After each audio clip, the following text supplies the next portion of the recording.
नमस्कार, मैं मेघा सिंह स्वागत करती हूँ आपका न्यूज़ 18 के डिजिटल प्लेटफॉर्म पर। आने वाले 15 अगस्त को यूक्रेन युद्ध को लेकर अमेरिकी राष्ट्रपति डोनाल्ड ट्रंप और रूसी राष्ट्रपति पुतिन बैठक करने जा रहे हैं। इससे पहले यूक्रेनी राष्ट्रपति विश्व नेताओं से संपर्क साधकर अपनी पहुंच बढ़ाने में लगे हुए हैं। सोमवार को जेलेंस्की ने सोशल मीडिया एक्स पर जानकारी दी कि उन्होंने भारत के प्रधानमंत्री नरेंद्र मोदी से एक लंबी बातचीत की है। जेलेंस्की ने एक्स पर लिखा कि भारत के प्रधानमंत्री नरेंद्र मोदी के साथ मेरी लंबी बातचीत हुई है। हमने सभी महत्वपूर्ण मुद्दों पर विस्तार से चर्चा की, जिसमें हमारे द्विपक्षीय सहयोग और समग्र कूटनीति स्थिति शामिल भी है। मैं प्रधानमंत्री का हमारे लोगों के प्रति उनके गर्मजोशी भरे समर्थन के लिए आभारी हूं। इस बातचीत के बाद प्रधानमंत्री नरेंद्र मोदी ने भी एक्स पर पोस्ट किया। नरेंद्र मोदी ने लिखा कि राष्ट्रपति जेलेंस्की से बात करके और हाल ही में घटनाक्रमों पर उनकी विचार को जानकर मुझे खुशी हुई। मैंने संघर्ष के जल्द और शांतिपूर्ण समाधान की आवश्यकता पर भारत की दृढ़ स्थिति को उनसे बात किया, उन्हें अवगत कराया। भारत इस संबंध में हर संभव योगदान देने के साथ साथ यूक्रेन के साथ द्विपक्षीय संबंधों को और भी मजबूत करने के लिए प्रतिबद्ध है। पीएम मोदी को जेलेंस्की ने रूसी हमलों में हुए यूक्रेनी शहरों और गांवों में नुकसान के बारे में भी बताया और कल ज़पोरिज़िया के बस अड्डे पर हुए हमले के बारे में भी जानकारी दी। जेलेंस्की ने कहा कि यहाँ शहर सुविधाएं पर रूस द्वारा हमला जानबूझकर किया जा रहा है। जानबूझकर जो है बमबारी की जा रही है शहरी इलाकों पर, जिसमें दर्जनों लोग घायल हुए हैं। यह ऐसे समय में हो रहा है जब युद्ध को खत्म करने की कूटनीति पर पूरी तरह से संभावना बनी हुई है। जेलेंस्की ने कहा कि युद्ध विराम के लिए तत्पर देखने को बजाय यहाँ पर रूस सिर्फ कब्जा और हत्याएं जारी रखने में अपनी इच्छा जता रहा है।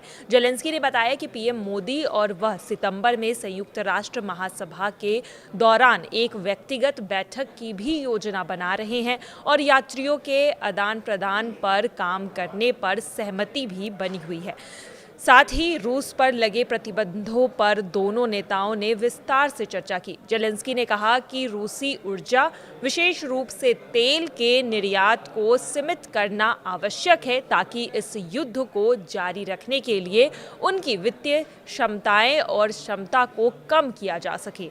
आपको बता दें कि अमेरिका ने बीते कुछ दिनों में लगातार भारत को निशाना बनाया है। अमेरिका ने भी भारत को रूस से तेल खरीदने पर रोक लगाने के लिए 50% टैरिफ वाली धमकी दी थी और भारत पर 50% टैरिफ भी लगा दिया है। अमेरिका से तनातनी के बीच अब प्रधानमंत्री नरेंद्र मोदी चीन के दौरे पर जा रहे हैं। पीएम का चीन दौरा काफ़ी अहम माना जा रहा है। पीएम का ये दौरा भारत के साथ रिश्ते पर जमी बर्फ को पिघलाने में ये काम आ सकता है। चर्चा शुरू हो गई है कि भारत अब चीन से करीबी होना चाहता है, यानी कि भारत अब चीन के करीब जा रहा है और दूसरी तरफ रूस भारत के समर्थन में पहले से ही है। और अब जेलेंस्की की पीएम मोदी से ये बात एक तरह से ये एक अहम जानकारी मानी जा रही है और कहा जा रहा है कि आने वाले समय में अगर भारत, चीन और रूस साथ आ जाए तो अमेरिका के लिए मुश्किलें खड़ी हो सकती है।